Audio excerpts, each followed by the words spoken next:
चला तर आपण आज layout diagram of hydro power plant बघणार आहोत. काय बघायचं आपल्याला? Layout diagram of hydro power plant.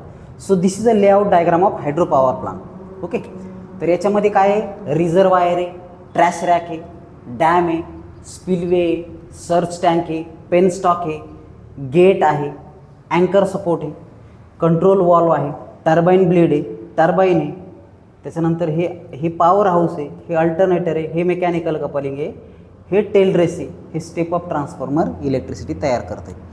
So this is a layout diagram. कोणती डायग्राम? Layout diagram. तर हायड्रो पॉवर प्लांटपासून म्हणजे पाण्याच्या पोटेन्शियल एनर्जीचं कन्व्हर्जन इलेक्ट्रिकल एनर्जीमध्ये कसं होतं हे तुम्हाला ह्याच्यामध्ये शिकायचं. ओके, तर आपण काय करतो? पहिले मराठीत सांगतो.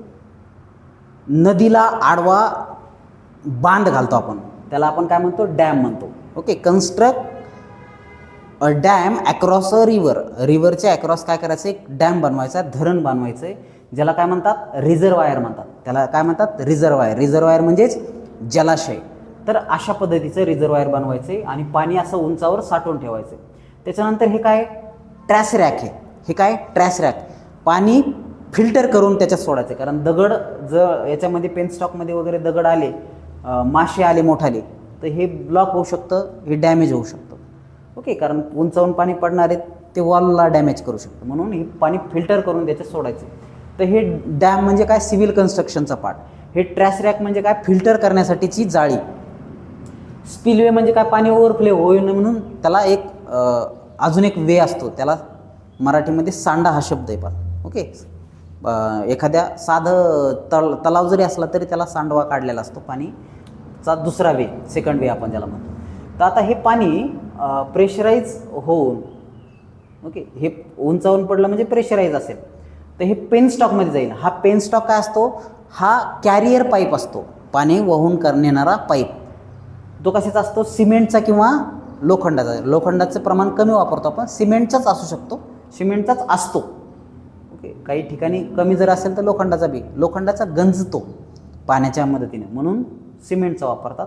आणि त्याला सपोर्ट असतो, कारण पाणी वरून येतं आहे, प्रेशराईज पाणी असतं आहे, त्याच्यामुळं तो मूव्ह होऊ शकतो, डॅमेज होऊ शकतो, म्हणून त्याला सपोर्टची गरज असते.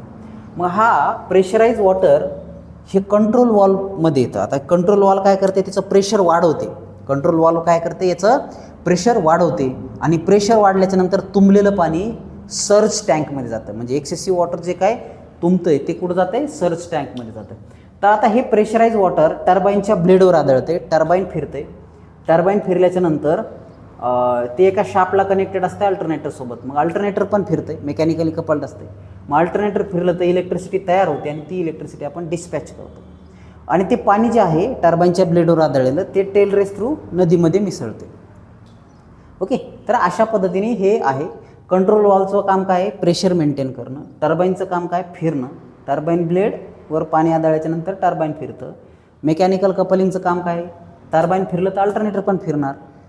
ओके, आणि अल्टरनेटर फिरल्याच्या नंतर 3 फेज इलेक्ट्रिसिटी तयार होणार. मग त्याला आपण स्टेप अप करतो, स्टेप अप ट्रान्सफॉर्मर थ्रू, आणि मग ते ग्रीडला वगैरे किंवा लोड सेंटरला पोहोचवण्याचं काम करतो.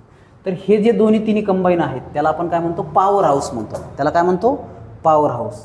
ओके, तर बघा आता पुन्हा एकदा.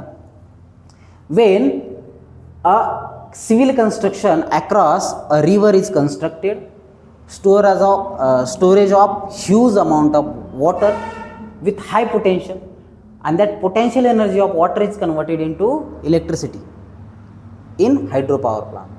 Here, so that water is filtered with the help of trash rack, and it is enter into penstock, and high pressure water is again given to the control valve, where pressure is again increased.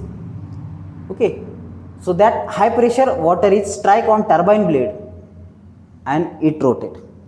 So to maintain the pressure we required surge tank to storage excessive water.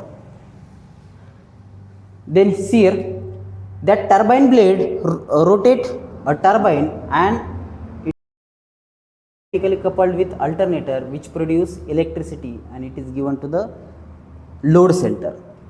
That water is strike on turbine blade and it is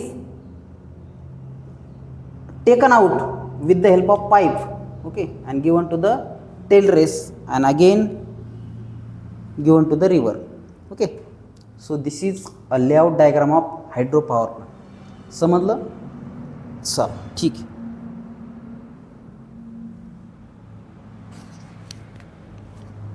हे परीक्षेमध्ये विचारतात, यायलाच पाहिजे तुम्हाला.